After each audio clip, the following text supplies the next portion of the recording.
சாமி ஆடி இறக்க யார் காரணம்? எங்கள் கோவில் சாமி ஆடிங்க. சாமி நல்லா ஆடுவாருங்க.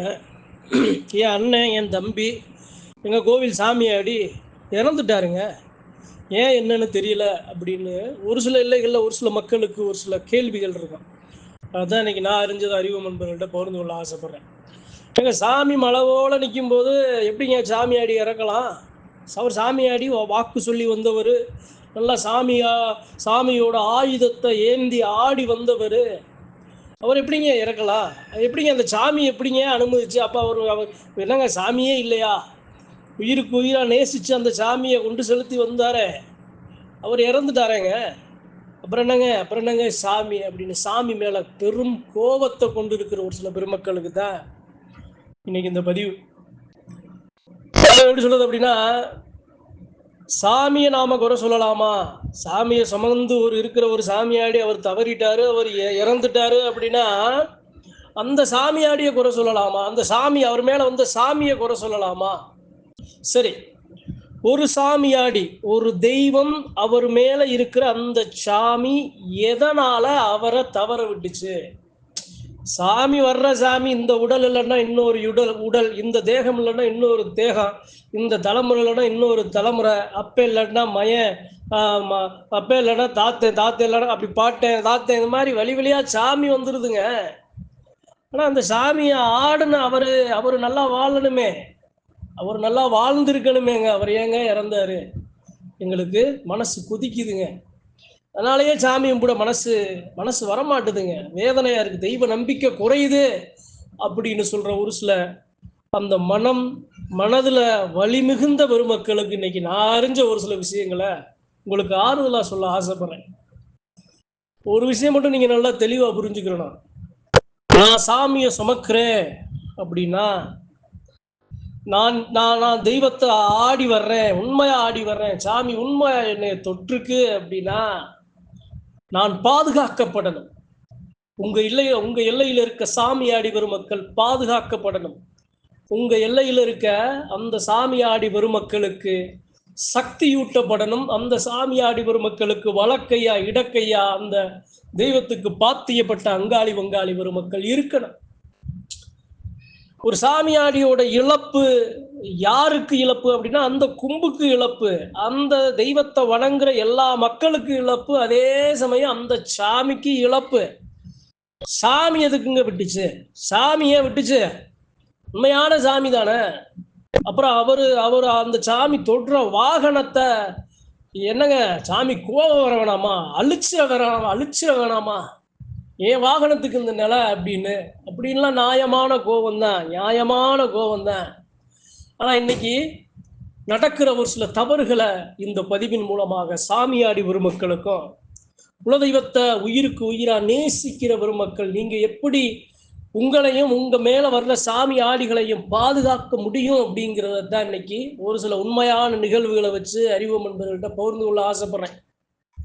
இந்த இடத்துல முக்கியத்துவம் யாருக்கு கொடுக்கப்படுது அப்படின்னா சாமிக்கு தான் கொடுக்கப்படுதே தவிர அந்த சாமியை சுமக்கிற சாமியாடிக்கு அல்ல. ஒரு தெய்வம் வருது, ஒரு தெய்வம் அவர் மேல வந்து நின்றுச்சு அப்படின்னா, ஐயா நம்ம சாமி வந்துருச்சுன்னு அவரை பார்க்க மாட்டோம். எல்லா கண்களும் பார்க்காது. இவர் மேலே அந்த சாமி வருது அப்படிங்கிற அந்த கண்களோட பார்வை அதிகமா இருக்கு. அதுவே அந்த இடத்துல ஒரு பார்வை திஷ்டியா அவருக்கு அந்த சாமியாடிக்கு விழுகிற முதல் அடி. சரி, சாமி வருது, சாமி வந்துருச்சு அப்படின்னா சாமி ஆடுறாரு, நீதி ஆடுறாரு, உண்மையா ஆடுறாரு, நெருப்பா நிக்கிறாரு, சத்தியமான வழியில நிக்கிறாரு, நல்லா ஆடி வர்றாரு அப்படிங்கிறவ அவர் எப்படி இருப்பாரு? தவறுகளை அனுமதிக்க மாட்டாரு.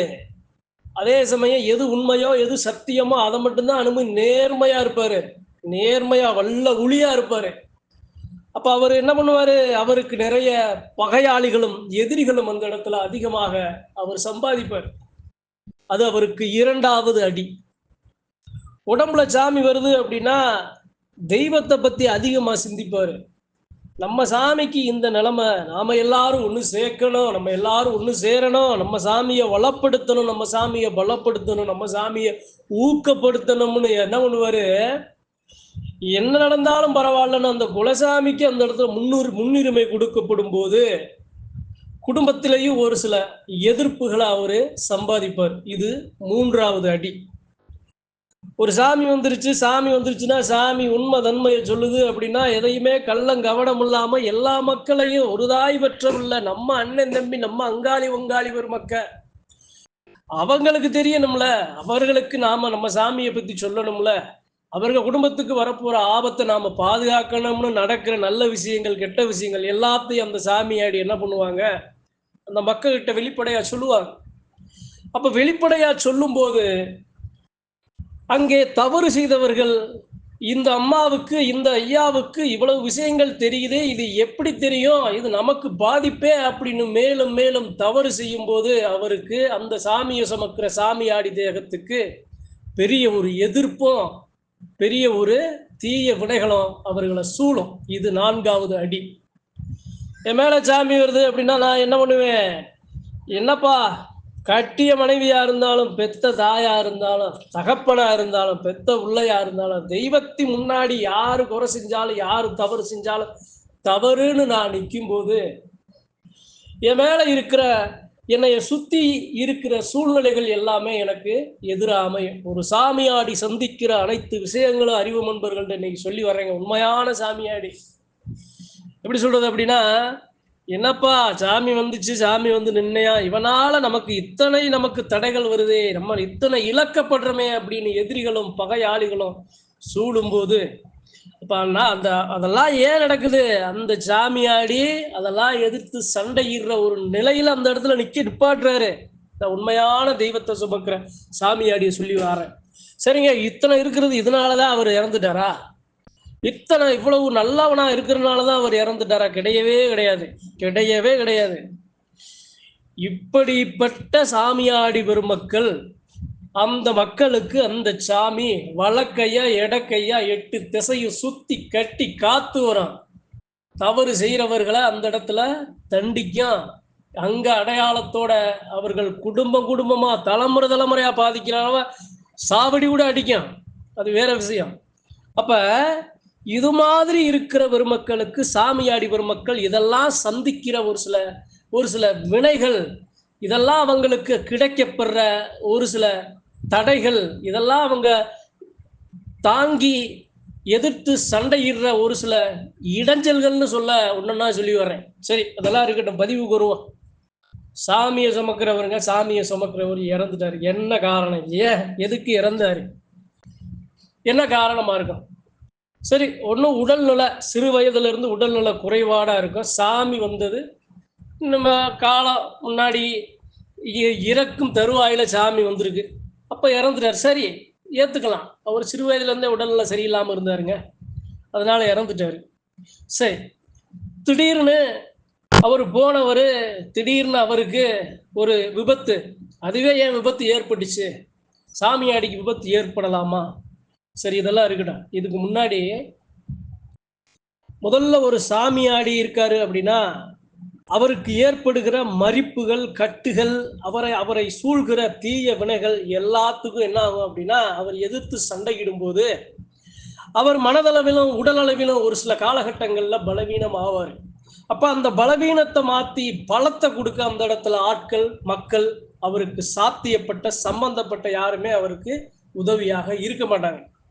அப்ப ஒரு சாமியை சுமக்கிற சாமியாடி எப்போது அவர் இறக்குறாரு அப்படின்னா அவருக்கு வர்ற இது போன்ற தீய வினைகள், அதனால அவர் பாதிக்கப்பட்டு அந்த தீய வினைகள்ல இருந்து மீண்டு வர முடியாம அந்த தீய வினைகளில் பாதிக்கப்பட்டதுல இருந்து அவரு தெய்வத்தை மறந்து திசை மாறி தடம் மாறி அவர் பயணிச்சா மட்டும்தான் அவருக்கு அந்த இடத்துல ஒரு இழப்பு நேரிடும்.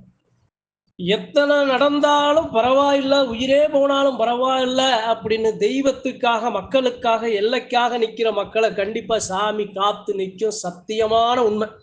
சரிங்க, இருந்தாலும் இப்படி இறந்துட்டாரு. என்ன காரணம்? ஒரு சில காரணம் இருக்கு. எப்படின்னா, ஒரு சாமியாடி இருக்காரு அப்படின்னா என் மக்களுக்கு அந்த எல்லைக்கு பாத்தியப்பட்ட மக்களுக்கு ஒரு பேராபத்து வரப்போதப்பா அப்படிங்கிற பட்சத்துல தலைக்கு வந்தது தலப்பாவோட போட்டும்னு நான் என் உயிரை கொடுத்து என் மக்களை காக்குறேன்டா, என் உயிரை கொடுத்து என் சாமியை காக்குறேன்டா, என் உயிரை கொடுத்து என் பிள்ளைய காக்குறேன்டான்னு போற உயிரும் சாமிக்கு சமானமான உயிர் தான். அது மாதிரியான சாமியாடிகள் அந்த தெய்வத்தோட கலந்து நிற்கிறது தான் சத்தியமான உண்மை. சரி, அதெல்லாம் இருக்கட்டும். இருந்தாலும் நாங்க கேட்ட கேள்விக்கு இன்னும் நீங்க தெளிவா பதில் சொல்லலையேங்க. ஏன் சாமியாடி இறந்தாரு? எதுக்கு சாமியாடி இறந்தாரு? 3 விஷயம் தான் இந்த இடத்துல அறிவு நண்பர்களுக்கு. ஏன் இறந்தாரு அப்படிங்கிற காரணத்தை சொல்ல ஆசைப்படுறேன். முதல் விஷயம், அந்த சாமியை சுமந்துக்கிட்டு அவர் சரியா பயணிக்காம தீய வினைகள்லையும் தீய செயல்களையும் தெய்வத்துக்கு ஆகாத செயல்களை அவர் சேடி சாடி சாடி வந்து நின்னாரு. அதெல்லாம் அவரு அந்த ஆசாபாசங்களுக்கு அடிபணிஞ்சு மேல வந்த தெய்வத்தை மீறி அவர் அந்த செயலை செஞ்சாருன்னா அவரை விட்டு சாமி விலகும். அப்ப வர்ற ஆபத்துல இருந்து அவரை காக்க முடியாது. இது ஒண்ணு. இரண்டாவது, ஒரு சாமியாடி இறக்குறாரு அப்படின்னா அவருக்கு ஒரு சில ஏவல்கள், ஒரு சில பிள்ளைகள், ஒரு சில செய்வினைகள் இதெல்லாம் தாக்கி அதனால மற்றரால் அந்த சாமியாடி இறந்துட்டாரா? கிடையாது.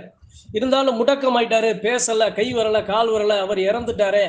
அப்ப அந்த இடத்துல இருக்கிற சாமி ஏன் காக்கல அப்படிங்கிற பட்சத்துல அந்த இடத்துல ஒரு செய்வினை வருது அப்படின்னா அந்த செய்வினை தான் குடும்பத்துல 10 பேர் அழிக்க போகுது அப்படின்னா அந்த 10 பேர் நான் முன்னாடி நான் நின்று காக்குறேன்டான்னு அந்த உயிரை கொடுத்து போற அந்த சாமியாடி உயிரா இருக்குமே தவிர அப்ப போன உயிர் கூட குடும்பத்துல இருக்க 9 உயிரை காத்து அந்த உயிர் போயிருக்கும். இது 2.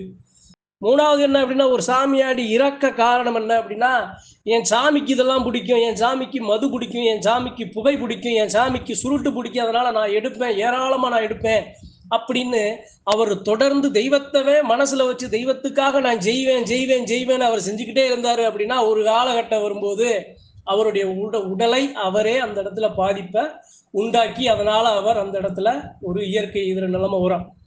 எந்த ஒரு சாமியும் யாரையும் பாதுகாக்காம விற்றாது. எந்த சாமியும் தன்னுடைய சாமிங்கிறது தன்னுடைய வாகனம், பெத்த பிள்ளை மாதிரிதான் அதனுடைய வாகனம். முடிஞ்ச அளவு காத்து நிக்கானா. விதின்னு ஒண்ணு வரும்போது அந்த விதியை அந்த இடத்துல மாத்த முடியாம அந்த மனுஷன் செய்யற தவறும் தெய்வத்துக்கு சரியான மரியாதை, அங்கீகாரம், அதிகாரம் கொடுக்காததுனால அந்த இடத்துல உயிர் ஒரு விதியால் பறிக்கப்படுமே தவிர தெய்வம் முடிந்த அளவு முயற்சி செய்யும், மீட்டு உருவாக்க செய்யும். இது இல்லாம ஒரு சாமி இருக்கு, ஒரு சாமிக்கு தீய வினைகள் மாய மந்திரங்கள் செஞ்ச நிலையில அந்த சாமியாடி அந்த இடத்துல சுருண்டு விழுந்துட்டாரு. சுருண்டு விழுந்த சாமியாடி அடுத்த 6 மாசத்துல இறந்துட்டாருங்க. அப்ப அதுதான் காரணமா? மேல வந்த சாமி கட்டிருச்சா? மேல வந்த சாமி பேசலையா? மேல வந்த சாமியை கட்டினதுனால அந்த சாமியாடி இறந்துட்டாரா? இதுவும் 100% சாத்தியம்னு நான் சொல்லுவேன். அப்ப என் சாமிக்கு ஒண்ணு அப்படின்னா அதனுடைய தாக்கம் எனக்கு இருக்கு. என் சாமியே அந்த இடத்துல கட்டி கிடக்கு, எனக்கு என் சாமியே சாஞ்சி கிடக்கு, என் எல்லையே பறிபோயிருச்சுங்கிற பட்சத்துல அவனுடைய தாக்கம் அந்த சாமியாடிகளுக்கு விழுகும். இதுவும் ஒரு சில நேரங்கள்ல சாத்தியம். அதனால இந்த பதிவின் மூலமா ஒரு சாமியாடி இறக்குறாரு அப்படிங்கிற பட்சத்துல அவர் இறந்துட்டாருன்னு நாம கடந்து நாம படுற கோபங்கள் நியாயமானது. அதை விட 3 மடங்கு 100 மடங்கு கோபம் அந்த தெய்வத்துக்கு இருக்கும். அதுக்கு காரணமாக யாராக இருந்தாலும் அவர்கள் அரசன் நன்று கொள்வான், தெய்வம் நின்று கொள்ளும் மாதிரி பதில் சொல்ல வேண்டிய கால நேரம் கண்டிப்பா வரும். நாம விட்டாலும் சாமி விடாது. சாமியை சுமக்கிற சாமியாடி வரும் மக்கள் உண்மையா, நீதியா, நேர்மையா எத்தனையோ மாயைகள் உருவாக்கும், எத்தனையோ நம்மளை சாக்கணும், நம்மளை வீழ்த்தணும், நம்மளுடைய உயிரை பறிக்கணும், நம்மளை முடக்கணும், நம்மளை பேச விடக்கூடாது, நம்மளுடைய தொழிலை முடக்கணும், நம்மளுடைய பொருளாதாரத்தை முடக்கணும், எண்ணற்ற தடைகள் வந்துகிட்டே தான் இருக்கும். எல்லாத்தையும் எதிர்த்து சண்டையிடுற வல்லமைய பெற்ற பெருமக்களா சாமியாடி பெருமக்கள் இருக்கணும். இதெல்லாம் பார்த்து ஒடுங்கி தீய வினைகள்ல செயல் செய்யும் போது தெய்வம் மாறும், தீய சக்தி அடிக்கும், அதனால பாதிப்பு அந்த சாமியாடி மக்களுக்கு உருவாகும். இதெல்லாம் தான் ஒரு சில காரணங்களாக இருக்குமே தவிர ஒரு சாமியாடி மரணிக்க வேற எந்த ஒரு காரணமா இருக்காதுன்னு சொல்லி இந்த பதிவை அறிவோம் என்பவர்களுக்கும் இந்த குழப்பத்தில் இருக்கும் பெருமக்களுக்கு பகிர்ந்து கொள்ள ஆசைப்பட்ட. நன்றி, வணக்கம். மற்றும் ஒரு பதிவில் சந்திப்போம்.